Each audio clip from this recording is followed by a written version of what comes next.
Seluruh Korea kini dilanda kehancuran dan kepanikan. Kota-kota hancur berantakan, gedung-gedung runtuh, jalan-jalan sunyi dipenuhi mayat dan puing. Warga yang tersisa telah terinfeksi virus zombie, berubah menjadi makhluk hidup yang haus darah, tanpa akal, tanpa belas kasihan, dan hanya dipandu oleh insting untuk memangsa. Virus ini dikenal sebagai zombie, dan siapapun yang tersentuhnya hampir mustahil selamat.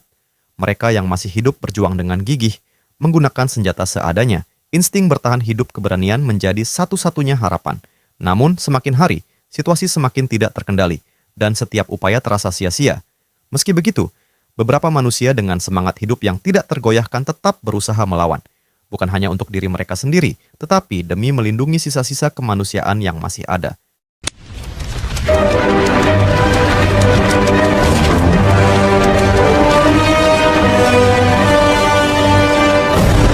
Sementara itu, di sebuah gedung pemerintahan yang diselimuti hujan deras dan sambaran petir, suasana mencekam menyelimuti lorong gelap yang sunyi. Seorang pria berjalan perlahan di tengah lorong sepi itu. Wajahnya pucat, tubuhnya dipenuhi keringat dingin, dan setiap langkahnya terdengar menggema.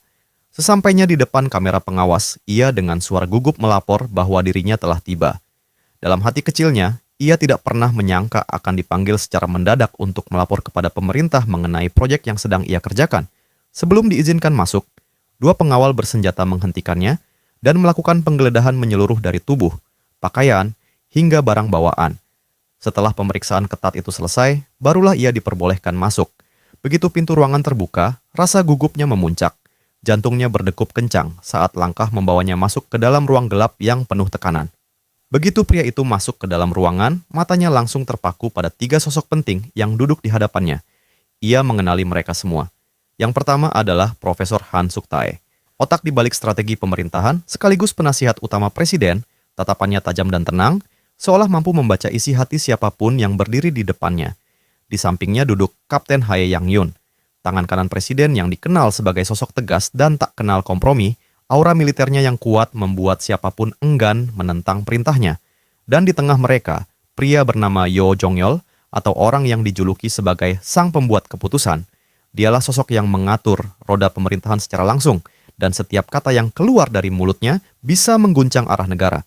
Tatapan ketiga orang itu tertuju langsung padanya. Rasa gugup yang tadi hanya sekadar tekanan kini berubah menjadi ketegangan nyata yang menyesakkan. Yo Jong-yeol dengan nada datar yang tegas memerintahkan pria itu untuk langsung menjelaskan rencana proyeknya tanpa basa-basi. Pria itu menelan ludah, lalu mulai menceritakan tentang tragedi yang terjadi pada tanggal 3 Juli. Namun, sebelum ia sempat menyelesaikan kalimatnya, Jong-yeol mengangkat tangan dan memotong pembicaraan. Ia menyuruh pria itu untuk langsung menjelaskan isi video yang baru saja dikirimnya. Wajah pria itu menegang, ia menarik napas dalam-dalam, mencoba menenangkan kegugupannya yang makin menjadi. Dengan nada frustasi bercampur ketakutan, ia mulai menjelaskan peristiwa yang sedang berlangsung saat ini. Begitu video diputar, ruangan yang tadinya hanya dipenuhi ketegangan berubah menjadi kepanikan. Teriakan demi teriakan terdengar nyaring dari layar dan suara orang-orang berusaha menyelamatkan diri. Semua mata terpaku pada tayangan itu, dan udara dalam ruangan seakan membeku. Untuk pertama kalinya, mereka menyaksikan makhluk yang tidak pernah mereka duga nyata, zombie. Wajah-wajah pejabat tinggi itu dipenuhi keterkejutan dan ketakutan. Bahkan Profesor Han Suk-tae yang biasanya tenang pun tampak kehilangan kata-kata. Pria itu bilang bahwa ia menamai proyek dan tragedi ini sebagai Kiamat Zombie 82-8, diambil dari nama kapal yang menyebarkannya. 3 bulan sebelum tragedi, langit cerah membentang tanpa awan, sinar matahari menyinari kota dengan hangat, suasana damai terasa di setiap sudut jalan. Para pekerja bersantai di restoran usai hari panjang. Semua orang tenggelam dalam ketenangan yang seakan tidak akan pernah berakhir. Di antara keramaian orang, duduklah sekelompok gangster yang mencolok di antara kerumunan biasa. Tawa keras mereka memecah suasana tenang. Mereka saling bertukar cerita tentang kehidupan masa lalu, serta masa-masa kelam mereka, pertarungan jalanan, dan keputusan-keputusan gila yang pernah mereka ambil. Meski keras, ada keakraban yang kuat di antara mereka. Di sisi lain restoran, beberapa pengunjung mulai merasa terganggu oleh ocehan keras dan tawa berlebihan para gangster. Suasana damai perlahan berubah canggung.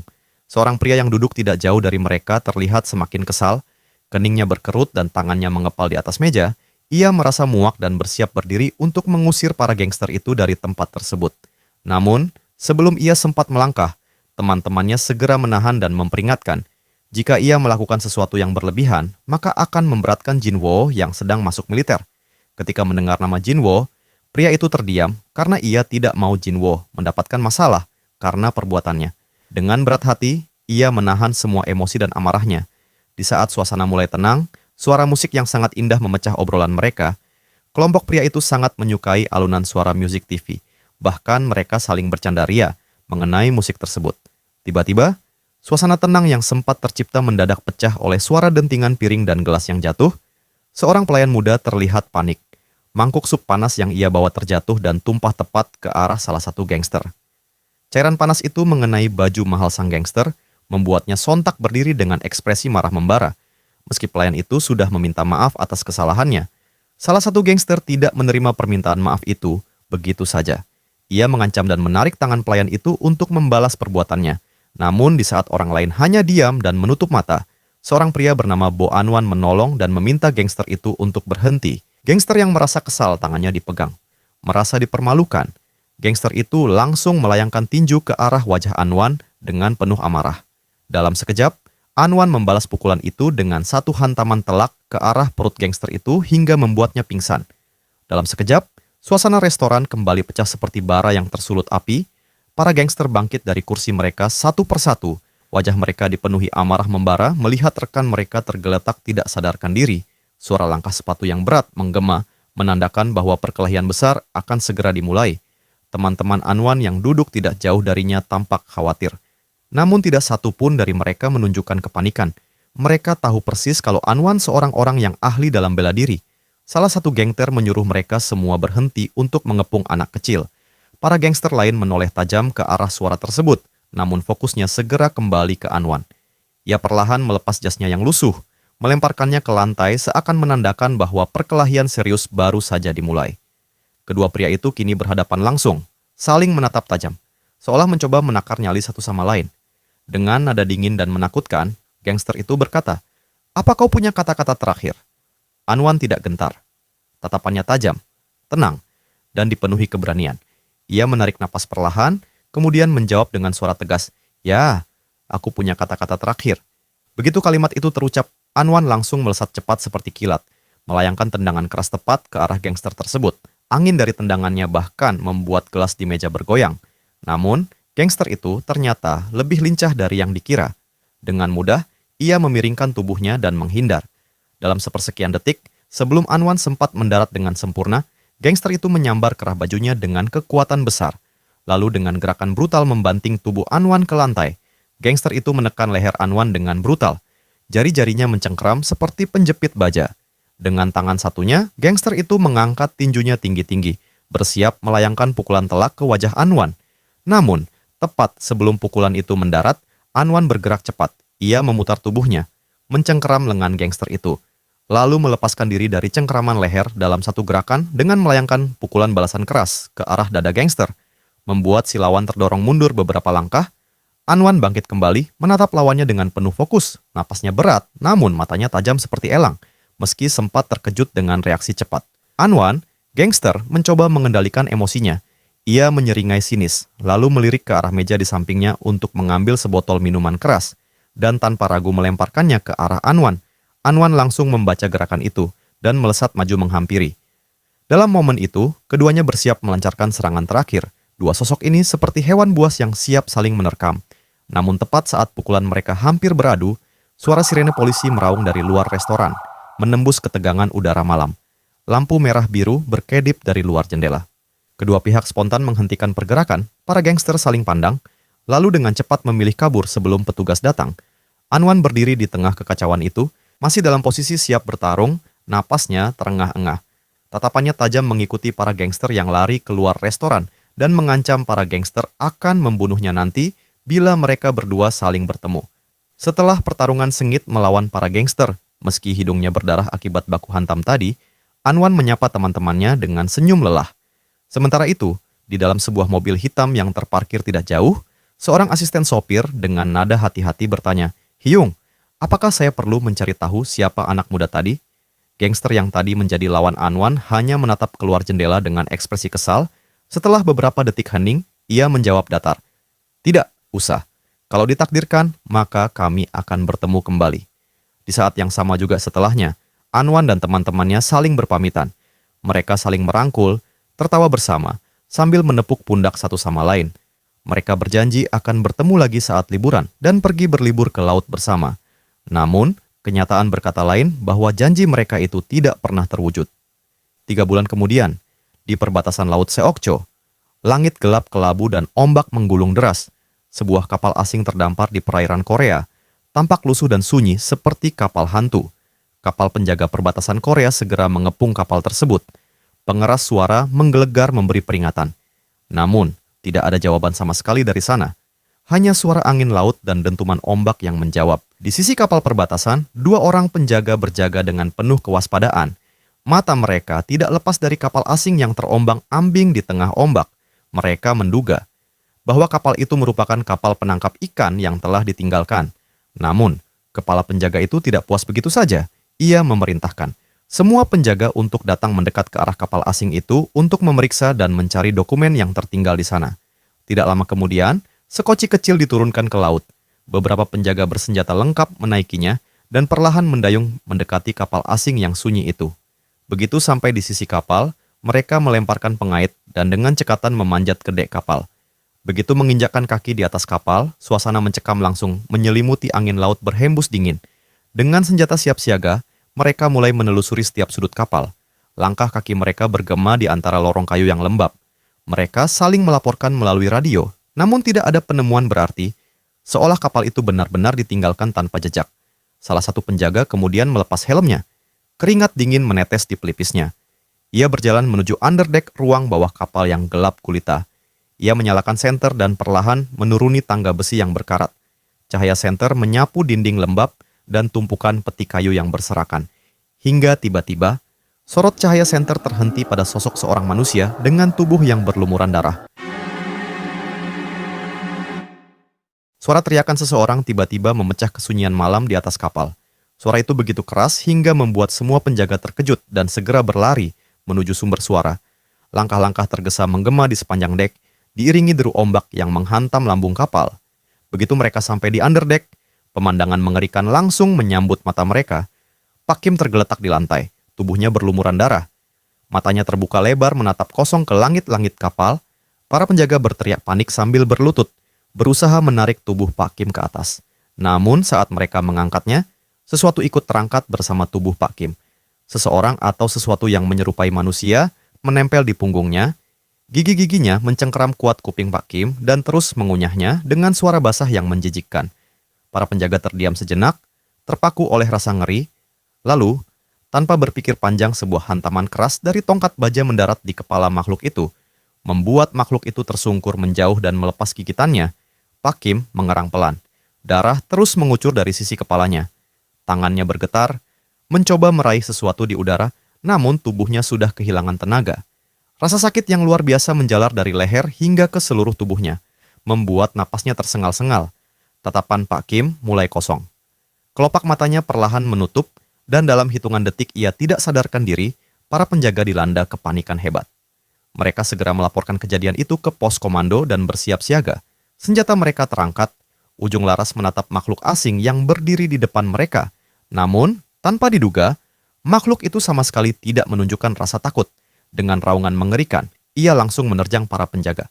Dengan kecepatan yang mustahil dimiliki manusia biasa, membuat para penjaga kewalahan menahannya. Benturan dan suara tembakan bergema di seluruh dek. Salah satu penjaga yang nyaris diterkam berhasil menembak tepat di kepala makhluk itu. Tubuh asing itu pun ambruk dan terkapar di genangan darah. Suasana hening seketika menyelimuti tempat itu. Semua orang menatap tubuh tersebut dengan napas tersengal, tidak percaya dengan apa yang baru saja mereka lihat, dan makhluk itu akhirnya mati. Para penjaga segera mengangkat tubuh Pak Kim yang berlumuran darah. Mereka panik melihat lukanya yang semakin parah. Tanpa pikir panjang, mereka berlari menuju sekoci, berharap bisa segera memberikan perawatan medis sebelum terlambat. Namun di tengah kepanikan itu, sesuatu yang aneh terjadi. Tubuh Pak Kim yang semula lemas tiba-tiba menegang, matanya terbuka perlahan dengan tatapannya kosong, dan seakan tidak berjiwa, Pak Kim menggeram pelan lalu menggigit tangan penjaga yang memapahnya dengan kekuatan luar biasa. Teriakan keras memecah udara, penjaga lain panik, berusaha menarik. Pak Kim menjauh dan menarik tangan penjaga yang terluka itu. Untuk pertama kalinya, mereka menyadari bahwa Pak Kim bukan lagi manusia seperti sebelumnya. Setelah video rekaman itu berakhir, ruangan langsung dipenuhi keheningan. Para menteri mulai saling berbicara dengan nada penuh kebingungan dan rasa penasaran. Apakah kau sudah menemukan identitas kapal asing itu? Suara-suara penuh tekanan memenuhi ruangan. Semua mata kini tertuju pada pria yang berdiri di depan layar. Pria itu menjelaskan dirinya masih belum mengetahui asal-muasal kapal tersebut. Namun, berdasarkan kondisi fisik kapal dan material lambungnya yang masih baru, besar kemungkinan kapal itu berasal dari wilayah perbatasan. Jongyol dipenuhi rasa penasaran yang sangat besar. Ia bertanya, apakah makhluk yang di dalam video itu seorang manusia? Pria itu menjelaskan, ketika dirinya mengotopsi, mayat makhluk itu memiliki organ-organ yang sama dengan manusia. Namun ada keanehan pada tubuh makhluk itu. Makhluk itu memiliki darah, namun tidak membawa oksigen ke jantung, yang berarti jantung dan paru-paru. Makhluk itu tidak berfungsi. Profesor Hang Sung-tae membantah pernyataan pria itu. Ia bilang bahwa jantung dan paru-paru makhluk itu masih berguna. Sung-tae bahkan menyarankan pada pria itu bahwa kelemahan makhluk aneh itu berada di jantung dan paru-parunya. Pria itu tergugup diam mendengar pernyataan dari Sung-tae. Ia masih belum berani mengambil kesimpulan besar seperti yang diungkapkan Sung-tae. Namun ada satu hal yang dapat ia pastikan. Ada virus yang terkontaminasi dari tubuh makhluk itu, sebuah virus yang dapat menyebar melalui tubuh korban yang terluka. Pria itu menamainya virus zombie yang menyebar melalui peredaran aliran darah. Profesor Sung-tae menanyai kembali pria itu, apakah virus ini seperti AIDS? Apa yang terjadi bila manusia memakan daging zombie? Dan apa yang terjadi dengan manusia itu? Pria itu terdiam 1000 bahasa. Ia belum bisa memberikan jawaban pastinya pada Sung-tae. Dan ia berjanji akan melakukan penelitian lebih mendalam lagi. Sung-tae memukul meja dan tidak puas dengan jawaban pria itu. Jongyol menenangkan keadaan. Ia mulai memanggil pria di depannya dengan sebutan Profesor Kim. Ia menyuruh Profesor Kim untuk mengirimkan data hasil penelitiannya kurang dari 1 minggu. Profesor Kim terdiam. Ia dipenuhi keringat dingin. Karena sangat mustahil melakukan riset penelitian kurang dari 1 minggu. Namun, karena perintah dari Jongyol, mau tidak mau ia menuruti perintahnya. Profesor Kim juga menyarankan para menteri untuk melihat langsung manusia yang sudah terinfeksi zombie.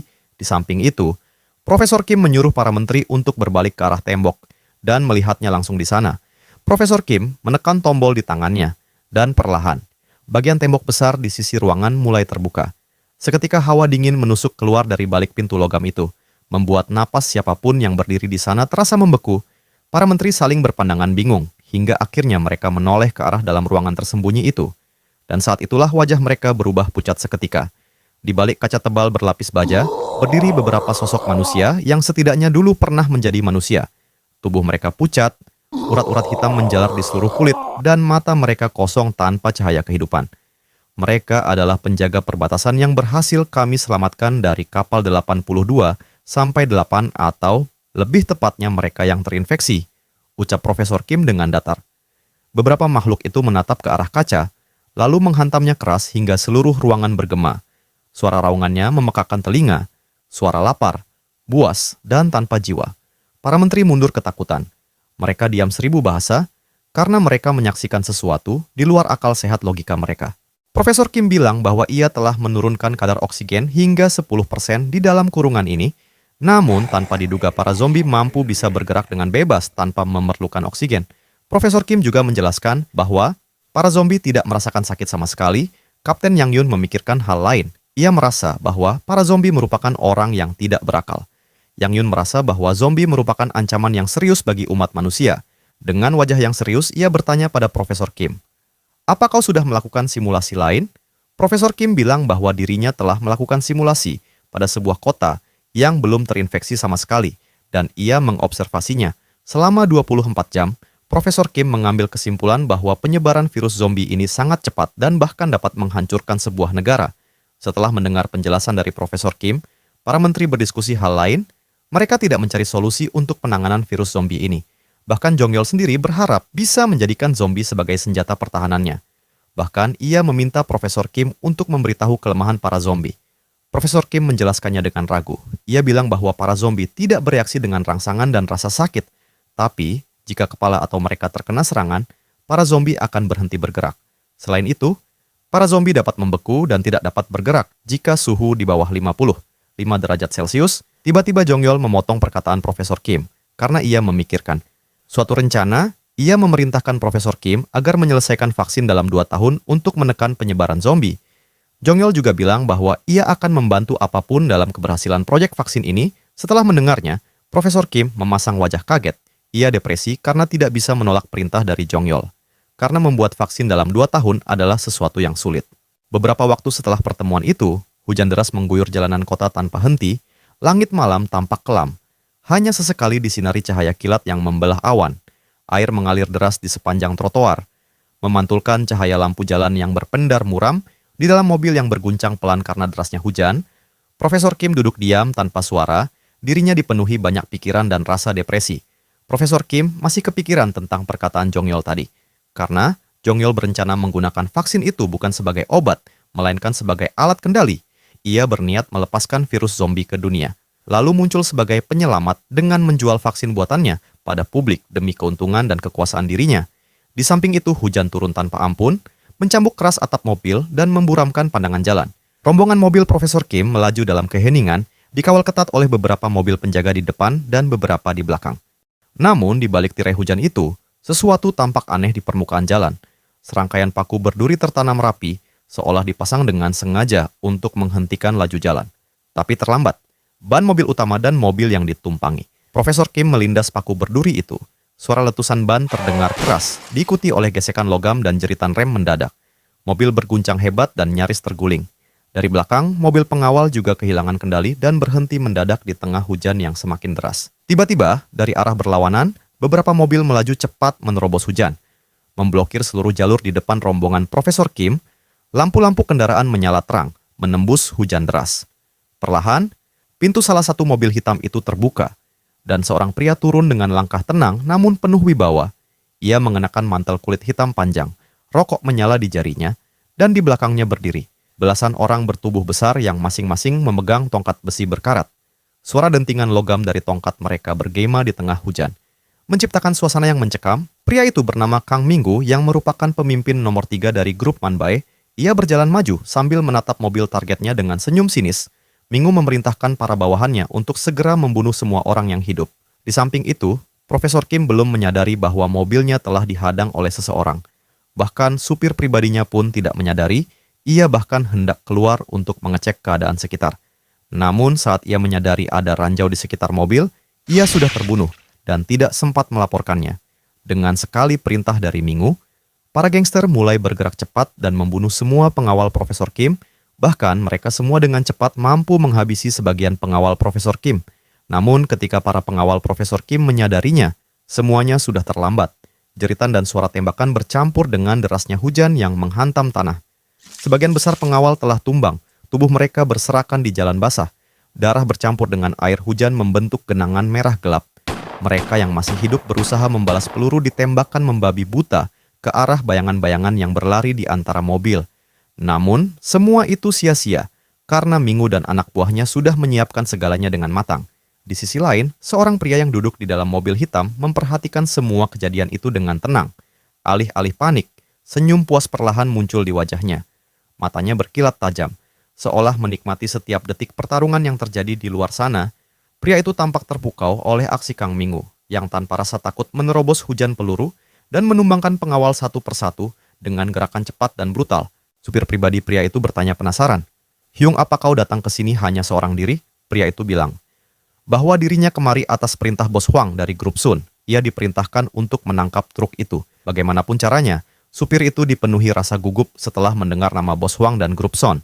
Karena yang ia tahu bahwa grup Sun adalah perusahaan bisnis nomor 1 di Korea dan juga sebagai penyokong grup Manbai hingga saat ini. Namun yang membuat supir itu penasaran adalah isi dari truk itu. Sayangnya pria itu juga tidak mengetahui apa isi truk di dalamnya, karena ia tidak peduli apapun selain perintah dan uang yang diberikan grup Sun padanya. Di saat yang sama juga, Minggu dan para bawahannya telah menuntaskan pertempuran berdarah itu. Seluruh pengawal Profesor Kim tergeletak tanpa nyawa. Hanya tersisa hujan deras yang membasuh jalanan dan bau logam darah yang menyengat di udara. Tanpa membuang waktu, Minggu melangkah ke arah truk besar yang berada di tengah rombongan. Beberapa anak buahnya mencoba membongkar kunci truk itu, namun sistem keamanan truk itu terlalu ketat dan sulit dibuka. Minggu yang menyadarinya memperingatkan anak buahnya untuk tidak membuka paksa truk itu. karena takut sistem keamanan GPS akan aktif seketika. Tiba-tiba, anak buah Mingu menemukan seseorang yang mengumpat di dalam mobil. Anak buah itu segera menyeretnya mendekat ke hadapan Mingu. Beberapa anak buah Mingu langsung menggeledah pria itu dan akhirnya menemukan sebuah ID card yang bernama Kim Sung Jin dari lab riset Kementerian Pertahanan. Mingu menyadari bahwa pria di depannya adalah orang yang penting. Dengan nada dingin, ia mengancam Profesor Kim untuk memberikan password membuka truk. Namun dengan nada polosnya, Profesor Kim bilang bahwa dirinya tidak mengetahui password itu. Mendengar jawaban, Profesor Kim membuat Mingu sangat geram. Dengan sadisnya, ia langsung menyayat wajah Profesor Kim dengan pisau. Dan seketika itu juga Profesor Kim meringis kesakitan. Namun di saat Mingu mengajukan pertanyaan lagi, Profesor Kim masih menjawabnya dengan tidak tahu. Ia berdalih bahwa sesuatu yang berada di dalam truk tidak boleh dibuka dengan sembarangan. Namun hal itu membuat Mingu semakin geram. Ia kembali menyayatkan pisau di wajah Profesor Kim. Profesor Kim kembali berteriak dan meringis dengan kesakitan. Bahkan ia sudah pasrah dengan dirinya dan memohon pengampunan. Profesor Kim kembali memperingatkan Mingu bahwa sesuatu di dalam truk sana tidak boleh dibuka. Dan itu akan menyebabkan kekacauan yang tidak akan bisa ditangani. Namun Mingu tidak peduli dengan jawaban Profesor Kim. Karena ia akan terus menyiksa dan membunuhnya. Agar dapat diberitahu password untuk membuka truk, ancaman Mingu semakin serius dan membuat Profesor Kim ketakutan. Dengan terpaksa dan berat hati, akhirnya Profesor Kim mengungkapkan password truk pada Mingu. Para bawahan Mingu yang mendengar password itu langsung bergegas mencobanya. Ketika truk itu terbuka secara perlahan, dari dalam keluar hawa dingin yang menusuk kulit, disertai kabut putih pekat yang menari di udara.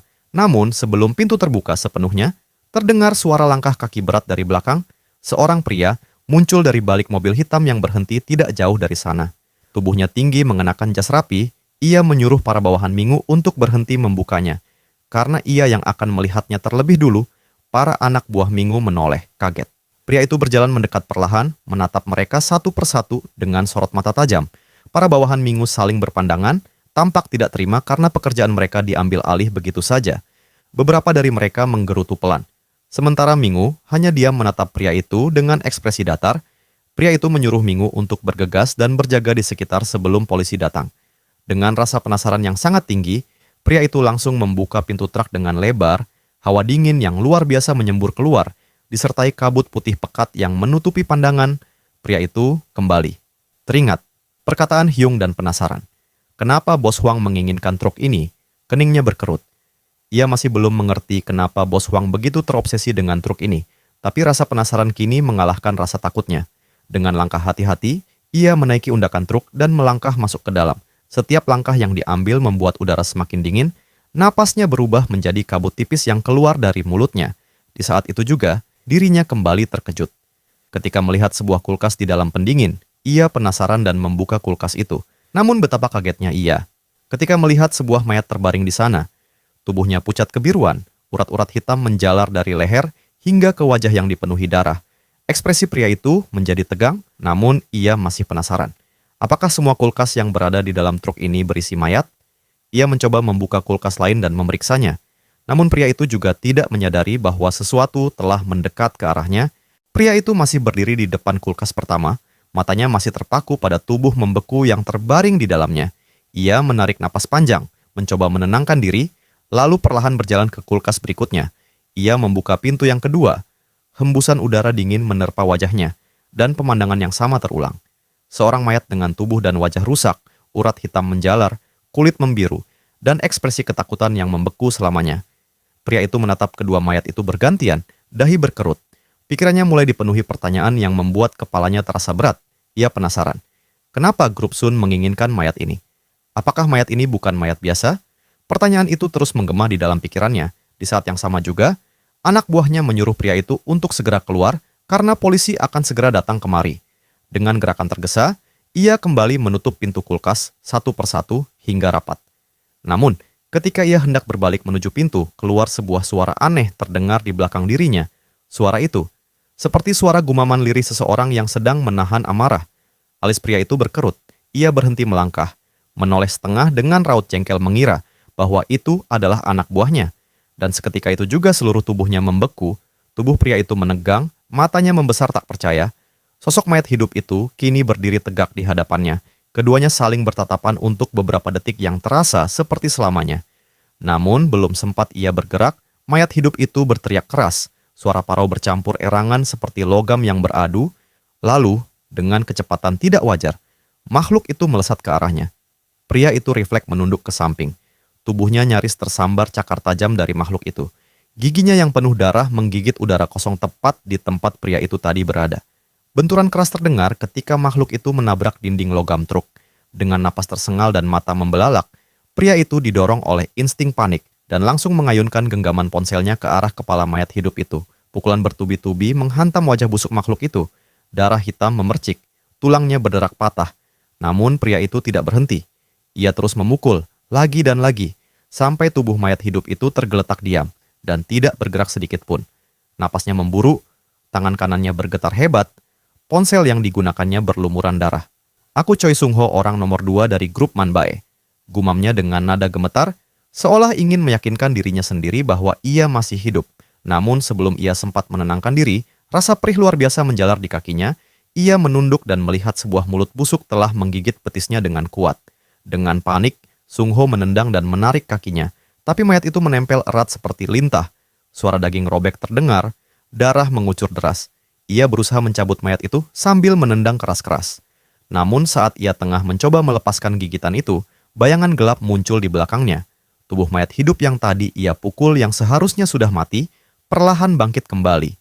Dengan kepala retak dan darah menetes dari rahangnya, menatap punggung Sung Ho dengan tatapan kosong mematikan. Hujan turun semakin deras, memukul atap mobil dan genangan jalan dengan suara berisik. Mingu berdiri di bawah derasnya hujan, memegangi rokok dengan tatapan datar. Wajahnya sama sekali tidak menunjukkan kekhawatiran, seolah semua yang terjadi hanyalah hal kecil yang sudah biasa ia hadapi. Namun berbeda dengan anak buahnya. Mereka saling pandang dengan wajah gelisah. Suasana kembali hening, sesaat sampai suara jeritan melengking, terdengar dari dalam truk. Jeritan itu begitu nyaring, diiringi erangan dan suara sesuatu yang beradu keras. Semua langsung panik, tanpa menunggu perintah. Mereka berlari ke arah pintu truk dan mencoba membukanya dengan paksa. Namun begitu pintu itu terbuka, semua orang terpaku dan terdiam kaget. Sung Ho tergeletak di lantai truk dan tubuhnya berlumuran darah.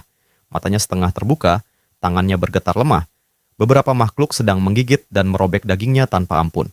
Dengan refleks secepat kilat, seorang pria botak bertubuh besar langsung maju ke depan. Tanpa pikir panjang, ia menendang keras makhluk yang masih menempel pada tubuh Sung Ho. Tendangannya begitu kuat hingga makhluk itu terpental ke belakang dan menghantam dinding truk. Pria botak itu segera menghunus pisau lipat dari pinggangnya, lalu berlari ke arah makhluk itu. Tanpa ragu, ia langsung menusukkan pisaunya berulang kali ke dada dan leher makhluk itu. Cairan hitam pekat muncrat dari tubuh makhluk itu, menodai wajah dan pakaian si pria botak. Dengan wajah tegang dan kening berkerut, pria botak itu menoleh sambil berteriak, "Hei, cepat bantu! Jangan cuma diam." Namun tidak seorang pun dari gangster lain bergerak. Mereka semua terpaku. Wajah mereka memucat ketakutan. Tatapan mereka bukan tertuju pada Sung Ho melainkan ke arah belakang pria botak. Suasana menjadi hening sesaat. Hanya suara hujan deras yang menghantam atap truk. Perlahan, bayangan tinggi dengan tubuh berlumuran darah berdiri di belakang si botak. Itu adalah makhluk yang barusan ia tikam berkali-kali. Lehernya bengkok ke samping, matanya melotot, dan mulutnya menganga lebar menunjukkan gigi hitam yang berderit ganas. Namun terlambat. Dalam sekejap, makhluk itu langsung menerjang dan menggigit leher botak dengan brutal. Darah menyembur deras ke udara, membasahi wajah gangster lain yang berdiri paling dekat. Jeritan botak menggema keras, tercampur suara hujan dan gemuruh petir yang menyambar langit malam. Si botak berusaha sekuat tenaga untuk melepaskan diri. Tangannya menghantam, meninju, dan mendorong makhluk itu berkali-kali. Namun gigitan di lehernya terus menancap semakin dalam menembus kulit dan urat, hingga darah memancar liar membasahi bajunya. Eriakannya menggema di tengah hujan yang mengguyur tanpa ampun. Tubuhnya bergetar hebat, lalu perlahan kehilangan tenaga, darah mengalir deras di antara jemarinya yang masih berusaha menahan gigitan itu, hingga akhirnya tangannya terkulai lemas dan seluruh tubuhnya ambruk ke tanah. Para gangster yang menyaksikan hanya bisa terpaku, mata mereka membesar dan wajahnya pucat pasi. Tidak ada yang berani mendekat, mereka baru menyadari sesuatu yang mengerikan. Makhluk yang membunuh botak itu bukan manusia, adalah mayat hidup. Setelah menggigit Sung Ho dan si botak, dua mayat hidup itu meraung keras, lalu berlari keluar dari truk dengan gerakan tidak wajar. Tubuh mereka berlumuran darah, napas tersengal, dan mata kosong memancarkan naluri buas. Mereka menerjang ke arah para gangster seperti binatang liar yang baru mencium bau mangsa haus akan daging.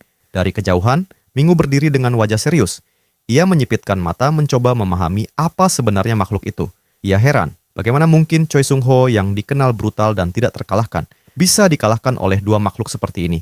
Namun, rasa penasaran itu perlahan berubah menjadi amarah dingin. Bagi Mingu tidak peduli manusia atau bukan, jika ada yang berani menyentuh grup Manbai, maka ia sendiri yang akan menghabisinya. Dengan cepatnya, satu persatu anak buah Mingu mulai tumbang, jeritan, dan teriakan memenuhi udara malam. Tercampur suara hujan yang menghantam tanah dengan keras. Beberapa gangster berusaha menolong rekannya yang tergigit, namun mereka justru ikut terseret dan diterkam darah memercik.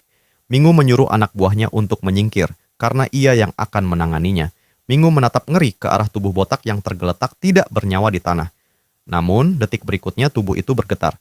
Suara tulang berderak pelan terdengar di antara gemuruh hujan. Pelan-pelan, si botak yang seharusnya sudah mati itu mulai bangkit. Kembali, matanya kosong, pucat, dan urat-urat di lehernya tampak menonjol membiru. Tanpa ragu, ia mencabut pisau komandonya, lalu melangkah maju dengan cepat. Dalam satu gerakan tajam, Mingu menebas leher si botak. Darah hitam pekat muncrat ke arah hujan yang turun deras. Namun, betapa terkejutnya ia ketika melihat si botak masih bergerak. Mingu mengerutkan keningnya. Ia merasa kesal karena melihat si botak belum mati, padahal ia sudah memotong lehernya. Dengan genggaman erat, ia menebas kembali. Leher botak hingga kepalanya terputus dan berguling ke tanah. Setelah menebas leher si botak, Mingu menghela napas berat. Tangannya berlumur darah hitam pekat. Namun tanpa ia sadari, suara langkah berat terdengar dari belakangnya. "Bos!" Di belakang. Teriak salah satu bawahannya dengan panik. Seketika itu juga Mingu refleks dan menoleh cepat pada saat itu. Beruntung, Mingu sempat menghindar setengah detik sebelum makhluk itu menubruknya. Ia berputar cepat dan menendang keras ke arah perut makhluk itu, hingga terpental ke genangan air. Di samping itu, Mingu juga menyadari ada sesuatu di belakang dirinya. Ia mengusap palanya dan memikirkan bagaimana cara harus membunuh mayat hidup itu. Namun di tengah pikirannya yang kacau, satu ingatan muncul. Ketika ia membunuh si botak, mayat hidup itu benar-benar berhenti bergerak setelah lehernya dipotong. Dengan tekad bulat, Mingu bergegas maju menerjang mayat hidup itu. Ia mencabut pisau dari pinggang dan menancapkannya tepat di leher makhluk itu. Dengan tenaga penuh, suara logam menghantam tulang menggema di tengah hujan. Namun, sesuatu yang tidak terduga terjadi bila pisau itu tersangkut. Mingu menariknya kuat-kuat, tapi bilahnya tidak mau lepas. Makhluk itu mendengus keras lalu dengan cepat menyambar ke arah wajah Mingu. Mencoba menggigitnya, refleks. Mingu melepaskan pisaunya dan memutar tubuh ke belakang. Gigitan itu hanya mengenai udara. Ia terengah. Matanya membulat sadar betapa nyaris dirinya mati barusan. Di saat itu juga, Mingu memutar badannya dengan cepat dan menendang keras ke arah kaki mayat hidup itu. Membuat makhluk itu terjungkal dan jatuh menghantam tanah. Tanpa memberi kesempatan, Mingu langsung menerjang maju dan menghantam kepala makhluk itu bertubi-tubi dengan tendangan brutal. Suara tulang retak bercampur dengan deru hujan yang turun semakin deras, hingga akhirnya kepala makhluk itu remuk berlumuran darah, dan tubuhnya terkapar tanpa gerak. Mingu berdiri terengah-engah, menatap hasil perbuatannya. Perlahan, sebuah senyum puas muncul di wajahnya. Jadi kelemahan mereka ada di kepala. Gumamnya pelan, menatap tubuh yang kini tidak lagi bergerak. Tidak berhenti sampai di situ. Semakin banyak mayat hidup yang muncul dari balik gelapnya hujan, mendekat dan menyerang Mingu dari segala arah. Dengan refleks cepat, Mingu memutar badan dan menghindari cengkeraman mayat hidup, lalu menendangnya keras hingga tubuh mayat hidup itu terjungkal terbalik di atas aspal basah. Ia segera meraih sebatang logam panjang di dekat kakinya. Matanya menyapu sekeliling. Situasi semakin kacau, dan mayat hidup berkeliaran dari segala sisi merayap mendekatinya seperti gelombang kematian yang tidak henti. Meski keadaan semakin buruk, Mingu tidak goyah. Dengan teknik bertarungnya yang brutal, ia mampu menghancurkan kepala setiap mayat hidup yang mendekat tanpa kesulitan. Namun ketika ia hendak menghabisi makhluk itu berhenti, suara berat itu terdengar dari kejauhan. Seketika, cahaya lampu mobil menyoroti tubuh Mingu yang berlumuran darah. Dari dalam mobil hitam, seorang pria bertatap dengan penuh serius. "Jangan bunuh semuanya, sisakan satu. Kita butuh satu mayat hidup sebagai bukti dan sebagai hadiah untuk diserahkan kepada grup Huang." Ucapan itu membuat Mingu menghela napas menahan naluri untuk membantai semuanya. Mingu memandangi keadaan sekitar dengan napas berat.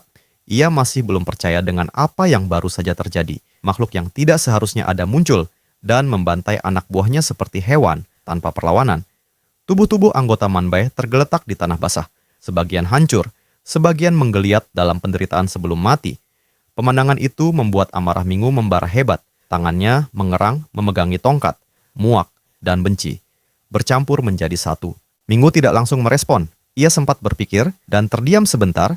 Minggu mengabaikan suara perintah yang menyuruhnya berhenti dan justru melangkah lagi ke depan, karena ia akan menghancurkan mayat hidup berikutnya tanpa ampun. Meski ocehan dan peringatan yang dilontarkan tidak dihiraukan oleh Minggu, pria itu tetap tenang. Ia tidak tampak marah ataupun tersinggung, karena seolah sudah memahami sifat Minggu. Tanpa mempedulikan perlawanan pemimpin muda itu, pria tersebut kemudian memberikan perintah dengan nada datar, kumpulkan mayat hidup itu, dan bawa juga tubuh Choi Sung Ho.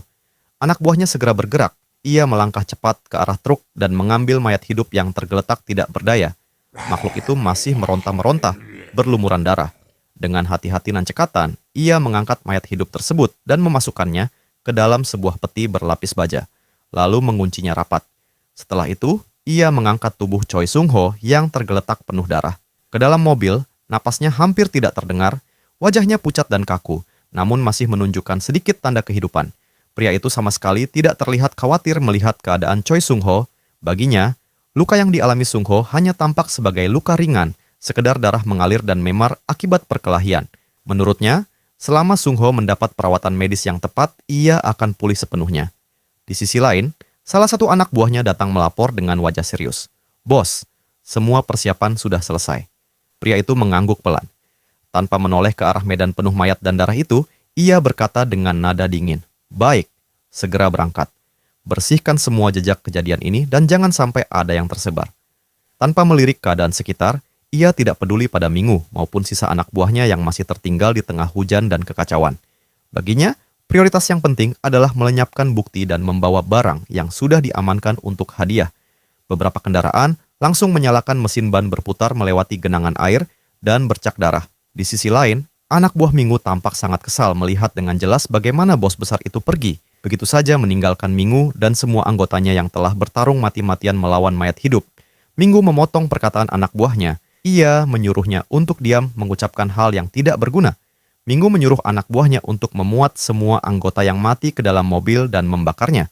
Lalu setelah itu, Minggu berjanji akan mengajaknya minum untuk menghormati semua orang yang mati di sini. Hal itu membuatnya tampak senang. Namun tiba-tiba, mereka berdua tersadar ada seseorang yang mendekat ke arah mereka. Ternyata itu adalah Daesik yang bangkit kembali dengan berlumuran darah. Minggu menyadari ada sesuatu yang aneh dengan gerakan Daesik. Namun anak buahnya tidak menyadari itu. Dan langsung memeluk Daesik dengan sangat senang, ia bahkan menarik Daesik dengan sangat santai tanpa kecurigaan sedikit pun. Dengan suara teriakan yang sangat keras, Minggu menyuruh anak buahnya menjauh dari Daesik. Namun itu sudah terlambat. Karena Daesik telah menggigit lehernya dengan dalam, jeritan itu membuat seluruh anak buah Minggu sontak tersadar. Mereka menoleh, dan wajah-wajah mereka pucat ketika melihat Daesik yang beberapa saat lalu masih hidup, kini telah berubah menjadi mayat hidup yang haus darah.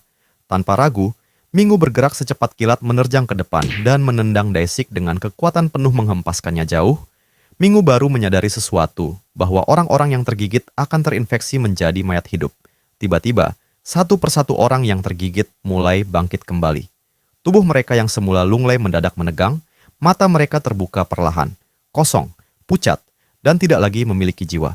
Pada saat bersamaan, petir menyambar langit dengan keras, menerangi area itu sekejap seperti kilatan kamera. Cahaya putih kebiruan itu menyorot tubuh-tubuh yang baru hidup kembali, dan pemandangan itu membuat seluruh anggota yang tersisa merinding ketakutan. Setiap orang yang sebelumnya masih mengerang kesakitan, kini telah berubah menjadi mayat hidup yang hanya digerakkan oleh satu insting, yaitu memangsa. Jeritan amarah dan raungan lapar mereka menggema di bawah hujan deras. Tanpa memberi waktu untuk berpikir, para mayat hidup itu langsung menerjang ke arah Minggu dan anggota yang masih bertahan. Minggu yang menyadari itu langsung berteriak menyuruh mereka semua untuk lari menjauh. Namun karena jumlah mayat hidup terlalu banyak, mereka kesulitan kabur. Tiba-tiba, dari belakang Minggu, seorang anak buah berteriak memanggilnya. "Bos, cepat masuk! Sekarang!" Minggu menoleh dan melihat pintu mobil terbuka. Lampu dalamnya menyala, menunggu dirinya masuk. Tanpa ragu, ia berlari menuju mobil. Namun langkahnya tertahan ketika suara teriakan anak buahnya menggema dari belakang. "Bos, tolong kami! Jangan tinggalin kami!" Jeritan itu terdengar putus asa dan penuh ketakutan. Minggu berhenti sejenak. Hujan deras membasahi wajah menetes dari dagunya. Matanya memandang sekilas ke arah mereka. Lalu memejam dengan berat hati, Minggu tahu bahwa ia tidak bisa menyelamatkan siapapun lagi. Karena prioritas utamanya adalah bertahan untuk tetap hidup. Dengan tekad dingin, Minggu mengabaikan semua teriakan itu dan masuk ke dalam mobil, namun belum sempat mobil melaju jauh. Beberapa mayat hidup sudah mengepung jalan di depan. Tanpa mempedulikannya, mobil langsung melaju kencang dan menabrak barisan mayat hidup. Tubuh mereka terpental ke segala arah. Jeritan dan suara tulang patah memenuhi udara, namun tidak selesai sampai di sana, satu mayat hidup melompat naik ke atas kap mobil. Menempel kuat, lalu mulai menghantamkan kepalanya ke kaca depan berulang kali. Kaca mulai retak parah.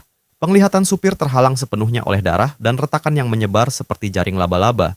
Supir panik. Ia menggenggam kemudi kuat-kuat dan menancap gas mobil semakin cepat dengan harapan mayat hidup itu segera terpental oleh guncangan mobil. Namun naasnya, ia tidak melihat ada gedung di depan dan menghantam dengan sangat keras. Seluruh badan mobil ringsek parah ke depan. Benturan itu membuat bagian mesin pecah terbuka. Dan dalam hitungan detik, kobaran api mulai muncul menjilat dari bawah kap mobil yang remuk. Asap hitam mengepul tebal, bercampur dengan bau bensin yang menyengat. Cahaya merah dari kobaran api menyinari air hujan yang turun deras, membuat pemandangan itu tampak seperti neraka kecil di tengah jalan gelap. Di dalam mobil yang ringsek itu, Minggu mulai siuman. Ia menyadari bahwa hanya ia yang masih selamat. Dengan napas yang tergesah dan bahu yang patah, ia keluar untuk menyelamatkan diri dari mobil yang terbakar. Setelah keluar dari mobil yang hampir meledak, Minggu terhuyung menjauh. Napasnya terengah dan tubuhnya masih terguncang akibat benturan barusan. Hujan deras membasahi wajah dan pakaiannya. Baru beberapa langkah ia menjauh, ia mendengar suara yang tidak asing mengejarnya. Ketika perlahan menoleh ke belakang, dalam remang cahaya kobaran api dari mobil terlihat bayangan mayat hidup berjalan tertatih. Minggu menyadari bahwa ia belum aman sama sekali. Minggu merasa bahwa dirinya tidak ada jalan keluar untuk lari. Ia berinisiatif akan melawan para mayat hidup yang kemari. Namun ketika dirinya sudah bersiap, Minggu menyadari bahwa pisau yang ia bawa tertinggal pada mayat hidup yang dia lawan sebelumnya. Dengan tatapan yang sangat dingin, Minggu bergumam. Sepertinya ini akan jadi malam yang panjang. Di sisi lain, tepatnya di depan pabrik pemurnian Gangsu, sebuah kebakaran hebat tiba-tiba membubung tinggi ke langit malam. Api menjilat dinding pabrik memancarkan cahaya oranye menyala yang memantul di jalan basah oleh hujan. Alarm darurat pabrik meraung sangat keras.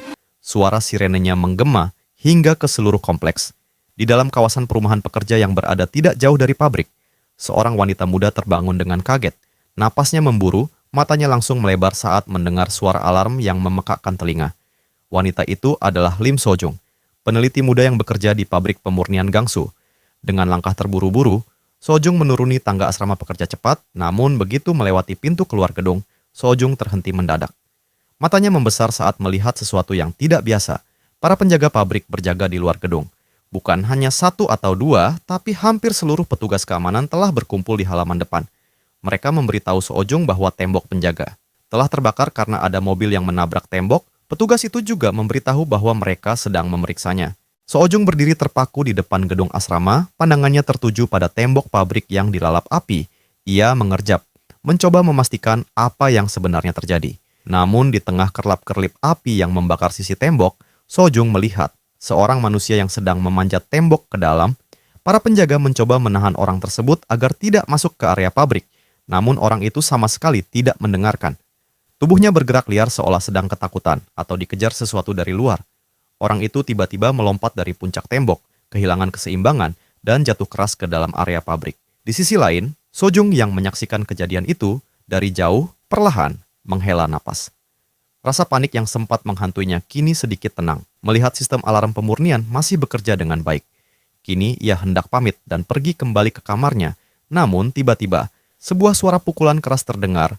Sojung dan penjaga di dekatnya terhentak kaget melihat orang yang tadi jatuh dari tembok telah bangkit dan berhasil menghantam para penjaga hingga pingsan. Setelah membuat dua penjaga pingsan, orang itu langsung mengambil tongkat besi. Ia menodongkan senjata ke arah penjaga dan perempuan di depan pintu masuk. Penjaga itu tampak panik, ia menodongkan senjata agar orang itu segera berhenti. Namun sayangnya, orang itu langsung menerjang cepat dan memukul penjaga itu hingga pingsan. Sojung yang melihat situasi tidak terkendali, ia hendak kabur menyelamatkan dirinya menuju pintu masuk pabrik. Dengan tergesak dan panik, ia berhasil masuk ke dalam dan hendak menguncinya.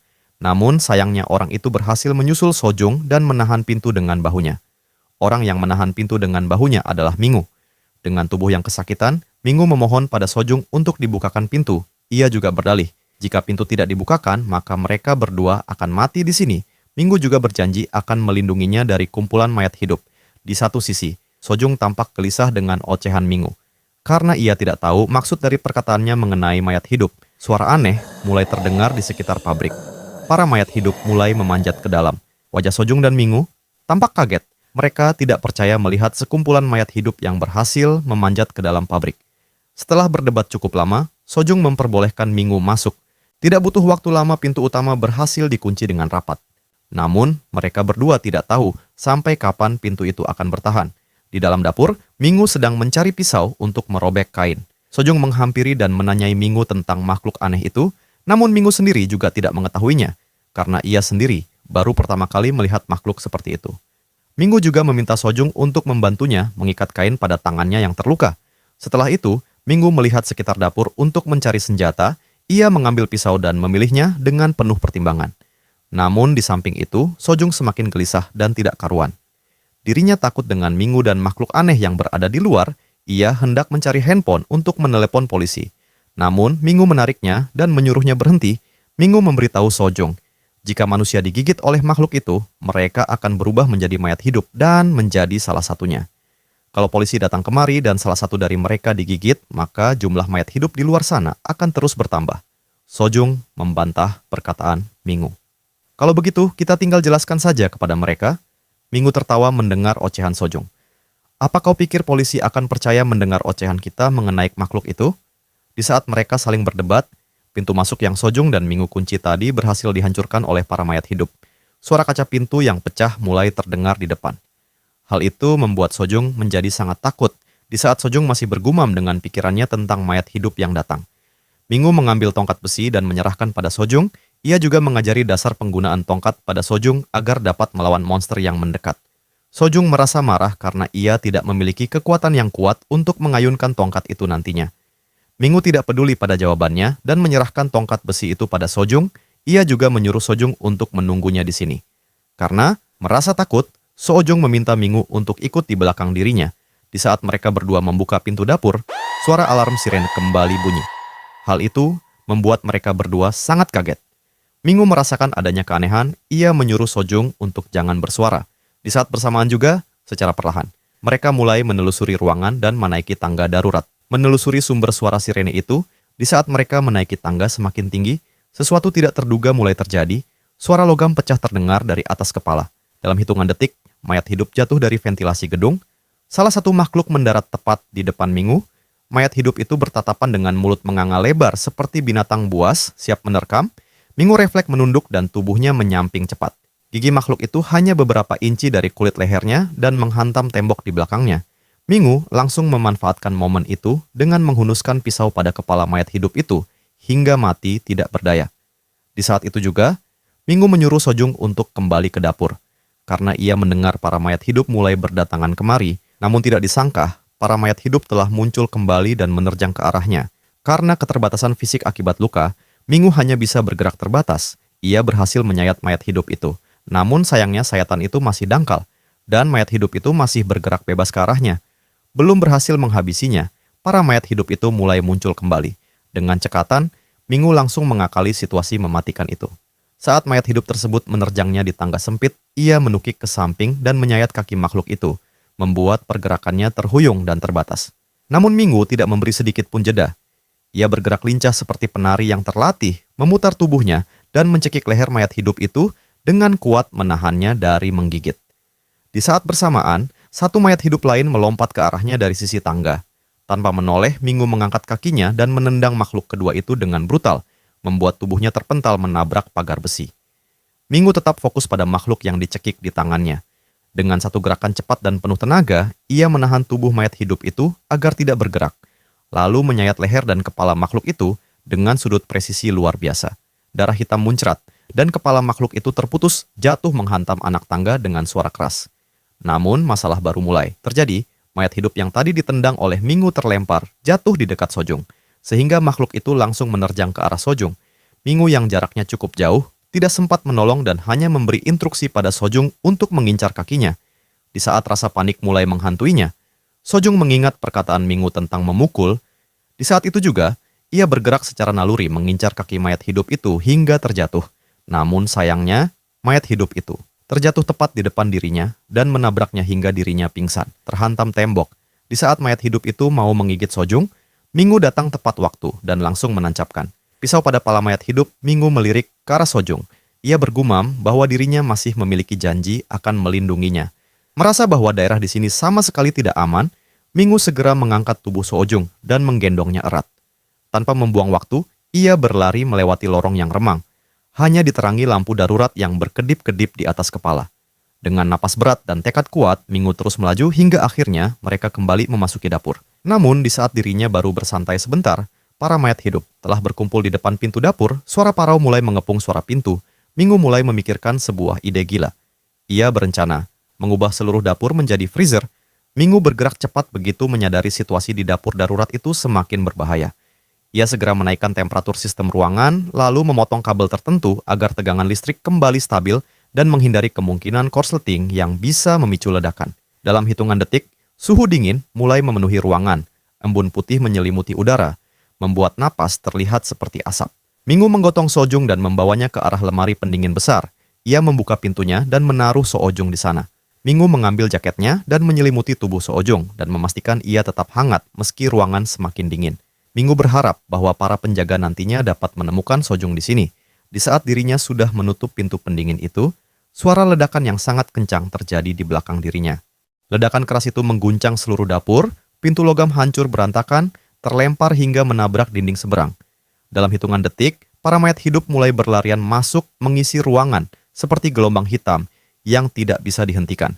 Namun, apa yang membuat Minggu benar-benar membeku adalah ketika di antara para mayat hidup itu, ada salah satu anak buahnya sendiri, yang seharusnya sudah mati beberapa jam lalu. Tubuhnya pucat, rahang terkulai, matanya kosong tanpa jiwa. Minggu menatapnya diam sejenak, sorot matanya berubah serius. Ia menggenggam pisau dan menaruhnya di dalam mulut. Dengan suara rendah, ia bergumam, "Baiklah, biar aku yang membebaskanmu dari penderitaan ini." Tanpa ragu, Minggu mendorong keranjang makanan besar ke arah para mayat hidup yang menyerbu. Keranjang itu terguling keras, menghantam beberapa mayat hidup hingga mereka terdorong ke pojok ruangan. Sehingga, ruang gerak Minggu sedikit terbuka, cukup untuk membuat keputusan cepat berikutnya. Begitu celah terbuka, ia menerjang ke arah para mayat hidup dengan keberanian membabi buta. Pisau di tangannya berkilat tajam, dan dalam satu ayunan cepat, ia menyayat leher mayat hidup di depannya, membuat kepala makhluk itu terlempar dan tubuhnya roboh tanpa suara. Namun serangan tidak berhenti begitu saja. Beberapa mayat hidup lain langsung melompat ke arahnya, tetapi Minggu bergerak lebih cepat. Dengan gerakan brutal dan presisi mematikan, ia menebas, menusuk, dan menghajar tiap makhluk yang mendekat. Darah hitam berceceran di lantai dapur, menciptakan pemandangan seperti neraka kecil yang mulai membeku oleh suhu ruangan. Satu demi satu, mayat hidup itu tumbang. Hingga akhirnya ruangan kembali sunyi, hanya terdengar napas berat Minggu dan tetesan air dari pipa berkarat. Setelah memastikan semuanya mati, Minggu perlahan meraih rokok yang masih terselip di sakunya. Asap pertama yang keluar dari mulutnya membuat tubuhnya sedikit rileks, seolah itu adalah napas kemenangan setelah melewati badai maut. Kemudian dengan langkah berat, Minggu berjalan menuju pintu keluar. Sebelum benar-benar meninggalkan tempat itu, ia menoleh sekali lagi dan bergumam pelan, "Selamat tinggal tempat sialan." Lalu ia melangkah keluar meninggalkan dapur yang penuh mayat hidup dengan malam panjang yang belum selesai. Ketika Minggu tiba di ruang tengah menuju pintu keluar pabrik, langkahnya terhenti. Suasana gelap dan berantakan, lampu darurat berkedip-kedip seperti mau padam. Aroma darah, asap, dan logam bercampur menjadi satu. Di tengah keheningan itu sebuah ingatan menampar benaknya. Perkataan Profesor Kim yang melarangnya membuka truk itu, apa yang ada di dalam sana tidak boleh dibiarkan keluar. Setelah mengingat perkataan itu, Minggu sudah tidak mempedulikannya, karena semuanya telah terjadi. Minggu menatap pintu keluar yang tinggal beberapa meter di depannya. Dari kejauhan, melalui celah pintu pabrik yang setengah terbuka, Minggu melihat sekumpulan orang berdiri di bawah hujan deras. Beberapa tampak seperti pekerja, beberapa lainnya seperti warga biasa yang terperangkap kekacauan malam itu. Dan di antara mereka, Minggu melihat seseorang memakai seragam polisi.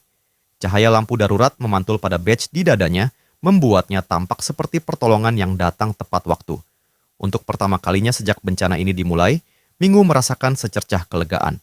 Ia mengangkat tangannya dan melambai. Namun, tanpa diduga, sosok polisi yang ia sangka, manusia itu mengangkat wajahnya perlahan. Ternyata adalah sekumpulan makhluk yang terinfeksi mayat hidup. Namun, Sebelum Mingu sempat mengambil kembali pisaunya, makhluk itu langsung menerjang, melompat ke arahnya dengan kecepatan yang tidak wajar menyeringai dengan mulut penuh darah. Mingu mendengus keras, napasnya berembus penuh kekesalan. Matanya menyapu sekeliling, melihat semakin banyak bayangan bergerak di bawah hujan. Dirinya bergumam, sialan, sebenarnya berapa banyak dari mereka yang datang ke sini?